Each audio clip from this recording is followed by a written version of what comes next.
Another film that I watched last weekend was I Am the Pretty Thing That Lives in the House, the 2016 ghost story written and directed by Osgood Perkins. I've seen a number of his films since this was released. I actually started watching this movie, I think, in 2019 on an overnight train from Vienna to Venice. I got half an hour in before it was time to go to bed. Um, but I watched the whole movie this time, and as I say, I've since then seen a number of Perkins' other films like Gretel and Hansel, which I really liked, Long Legs, which I thought was brilliantly directed, but fell apart in its last half hour, The Monkey and Keeper. I think it's a very sharp downward slide there. Keeper, I thought, was one of the worst films of last year. So this film released on Netflix 10 years ago, I was interested in seeing as an earlier work. And unfortunately, it's half an hour of fairly unoriginal, fairly uninspired and unengaging ghost story crammed into three times that length. At 90 minutes, it feels unbearably long when it has very, very little story. A hospice nurse is hired to care for an aging horror writer who suffers from advanced dementia.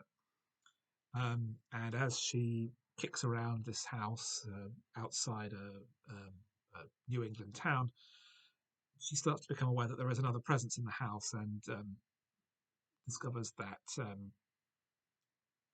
the author has incorporated the story of this ghost into one of her previous novels. That it's the story of a married couple who vanished on their wedding day, and it turns out that the wife was, for some reason, murdered by her husband and then bricked up on the wall.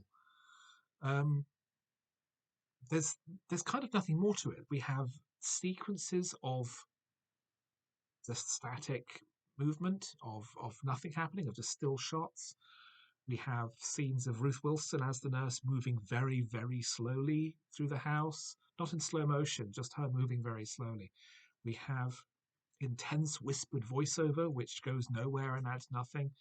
It's a very empty film. And it really, I think, points the way to the future in Perkins is very long on atmosphere, on directorial technique, but he doesn't actually know how to tell a story.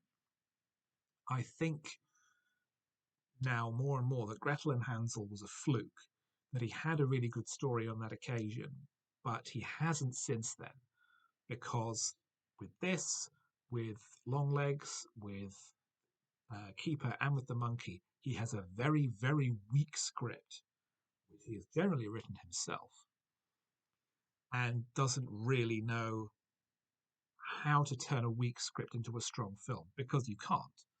Um, a great script can survive bad direction, but no director can elevate bad writing, and he's a bad writer.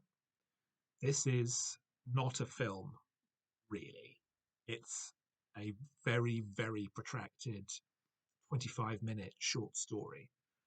And even then, this is very old hat and not worth your time in any way.